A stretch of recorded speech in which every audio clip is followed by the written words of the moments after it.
My name is James Godfrey. I'm a member of the campaign team of the International Committee for Breaking the Siege of Gaza, and I've also been working on the steering committees of a range of Freedom Flotilla coalition projects over several years, most recently the Women's Boat to Gaza, and prior to that the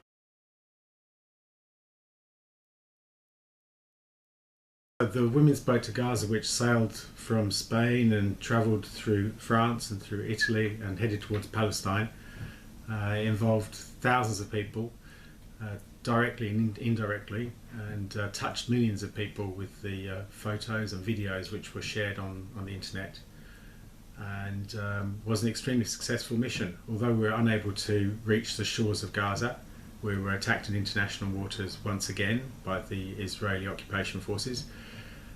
We were able to get the message out broadly to peoples in countries around the world, many countries which we'd never previously been carrying our work out in, our solidarity work out in. And so this was a big change for us, that we moved out of predominantly a Western European and English-speaking supporter base, particularly moving into Algeria and to Malaysia. And so this was quite key to the success of the project, and the solidarity of having so many women particularly involved in running the project, with men like me in the background offering a supporting role, was fundamental in a different approach by the Israeli military, and an absolute determination to remove this story from the airwaves as quickly as possible.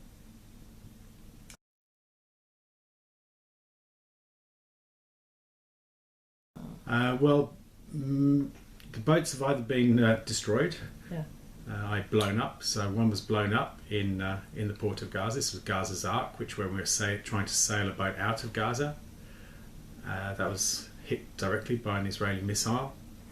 And other boats which have been intercepted and have been taken against our will into Ashdod have been impounded, and I did hear that there is a small number of them sitting somewhere in we call it a mini museum, let's say, of flotilla boats, but we don't have access to it. And although there has been an order in the past for a boat to be returned to us, we haven't been able to enforce the judgment to get any boats back or any of the property back which has been taken. But again, it's small compared with the routine destruction and theft of Palestinian fishers' boats.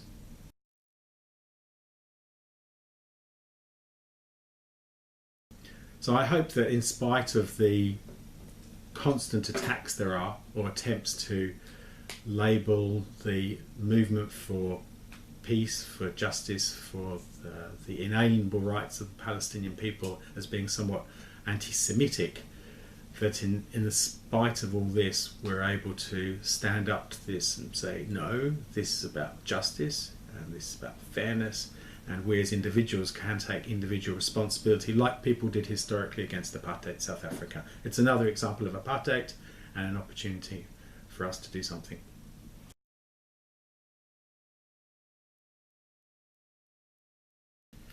I think it's key in the country where I live now, England, and here in France. The two members of the UN, permanent members of the United Nations Security Council, between our governments historically, we carved up the Middle East. We gave the Palestinian people's home to allow for the creation of the State of Israel. And we have a historical responsibility to act. Our governments have one, and they're not acting. They may be taking some action by not vetoing a resolution about settlements since 1967 and doing some other things, but they're not acting enough. And so we have a responsibility to act. We have the capacity to act because of the ability to influence people, to talk with people, the freedoms which we enjoy in these countries. In spite of your state of emergency, we're still able to conduct this conversation and to move freely between countries. And we must use the rights we have. And whilst our governments fail to act, then the people must act.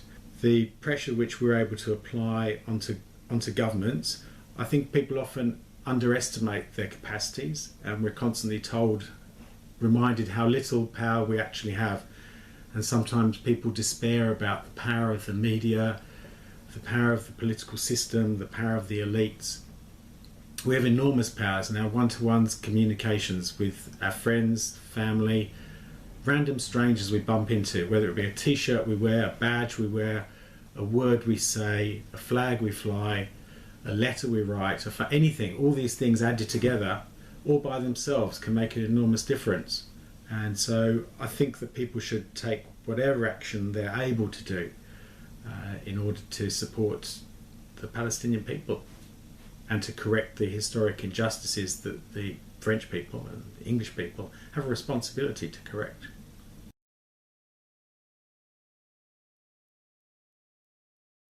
Well, my ancestors travelled from Russia as refugees. Their faith was Jewish, and they left at the end of the 1890s and fled from Russia during persecution and were accepted into Britain as refugees. In 1905, the British government saw fit to pass the Aliens Act to stop Jewish people coming to Britain. They had beards, funny voices, didn't speak English, and they wanted to stop them coming. And now it seems that there's, in this year, 100 years since the Balfour Declaration, which to some extent attempted to give away Palestinian land to create a Zionist state on Palestinian land to be called Israel. People have seen fit to try and legitimize this by saying this was needed for Jewish people. Well, no, what was needed for Jewish people was refuge in places like Britain and other places in the Western world, as they were subject to European anti-Semitism and persecution. And the Europeans didn't want to give it to them. So instead, they decided to give away a part of the world which wasn't theirs, a part of the world which my ancestors knew nothing about. They lived peacefully in Russia. And instead, their suffering and the discrimination and the hatred there was of Jewish people was used as a smokescreen to legitimize theft of Palestinian people's land. And so I won't stand back when my ancestors' names are being invoked as the justification for this injustice.